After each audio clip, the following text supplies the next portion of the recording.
নমস্কার, আমি সুজয় সর্দার, যোগ্য গ্রুপ সি ক্যান্ডিডেট। যোগ্য গ্রুপ সি গ্রুপ ডি অধিকার মঞ্চের তরফ থেকে আগামী 8ই জুলাই 2025 শান্তিপূর্ণ নবান্ন অভিযানের ডাক দেওয়া হয়েছে। এই সম্পর্কে দু একটি কথা বলবো।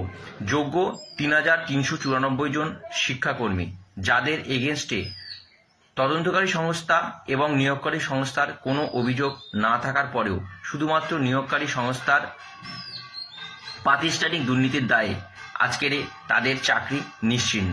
সেই সঙ্গে আইনি প্রক্রিয়ায় ফিরে আসার জন্য যে ডকুমেন্টস বা তথ্যগুলো প্রয়োজন সেগুলো তারা দিতে ব্যর্থ হয়েছে এবং সেই কারণে আজকের আইনি প্রক্রিয়ায় যোগ্য শিক্ষাকর্মীরা ফিরে আসার জায়গায় রয়ে গেছে নানা প্রশ্নচিহ্ন।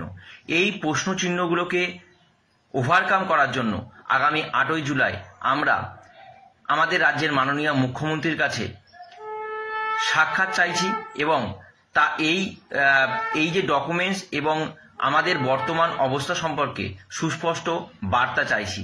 তাই আমরা 8ই জুলাই নবান্নর দিকে এগিয়ে যাচ্ছি। আমাদের প্রশ্নবান পর্বগুলো বিগত দিন অর্থাৎ 3রা জুলাই আমরা কমপ্লিট করে এসেছিলাম নবান্নের সভাগৃহে এবং আমরা জানিয়েছিলাম যে আমাদের এই যে যোগ্য 3394 জন শিক্ষাকর্মীকে যে কোনো মূল্যে স্কুলে ফেরানোর ব্যবস্থা করতে হবে, কারণ তারা মেধা ও যোগ্যতার ভিত্তিতে তারা চাকরিটা অর্জন করেছিল। তাই তাদের সম্মান এবং মেধার দাম বজায় রাখতে তাদেরকে কিন্তু স্কুলে ফেরাতেই হবে। দ্বিতীয়, তাদের আইনি প্রক্রিয়াকে শক্তিশালী করে তোলার জন্য আমাদের কিন্তু দরকার যে যোগ্যদের সার্টিফাইড লিস্ট, সেই লিস্ট প্রদানের ব্যবস্থা করতে হবে। সেই সঙ্গে সঙ্গে 22 লক্ষ ওএমআর পাবলিক ডোমেনে আনার ব্যবস্থা করতে হবে। বর্তমানে 4 মাস বেতন না থাকার কারণে তারা যে আর্থিক সংকটের মধ্যে দিয়ে যাচ্ছে, এমতো অবস্থায় তারা ইএমআই দিতে ব্যর্থ হচ্ছে। তাই তাদের ইএমআইগুলো স্থগিত রাখার ব্যাপারে পদক্ষেপ নিতে হবে।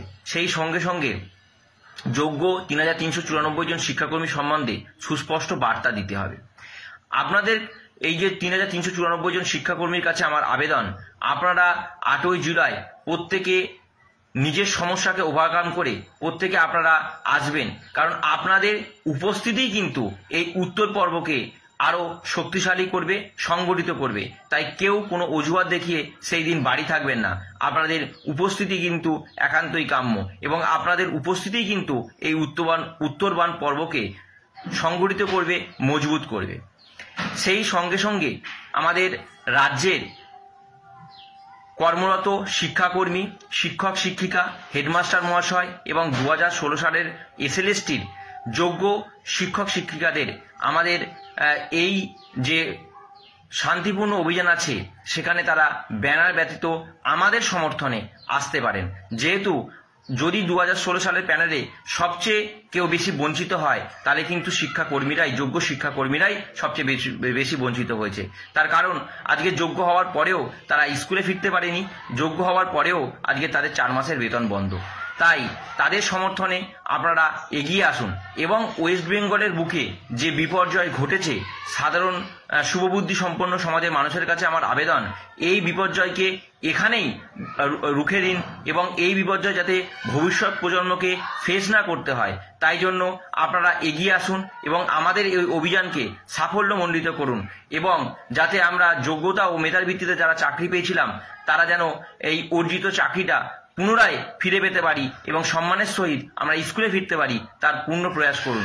এবং যোগ্য শিক্ষাকর্মীদের কাছে আমার বিনীত আবেদন, আপনারা কেউ কোনো অজুহাত দেখিয়ে ওই দিন বাড়ি থাকবেন না, প্রত্যেকে এগিয়ে আসবেন এবং এগিয়ে এসে নিজের যে যোগ্যতা ও মেধার ভিত্তিতে পাওয়া চাকরি, নিজের অর্জিত চাকরি, সেই চাকরির জন্য যে ডকুমেন্টস এখন দরকার সেইগুলো সরকারকে দিতে বলবেন এবং সরকারের কাছ থেকে আদায় করে আনবেন। এবং মাননীয় মুখ্যমন্ত্রীর কাছে আমার বিনীত নিবেদন, ওই দিন 8ই জুলাই মাননীয় মুখ্যমন্ত্রী যোগ্য 3394 জন শিক্ষাকর্মীর সহিত সাক্ষাৎ করেন, তাদের বর্তমান পরিস্থিতি সম্বন্ধে অবগত হন, যোগ্যদের সার্টিফাইড লিস্ট সহ অন্যান্য দাবিগুলো পূরণের মধ্যে দিয়ে উনি যোগ্যতা ও মেধার ভিত্তিতে অর্জিত চাকরিজীবীদের সম্মানের সহিত স্কুলে ফেরানোর পথকে প্রশস্ত করেন।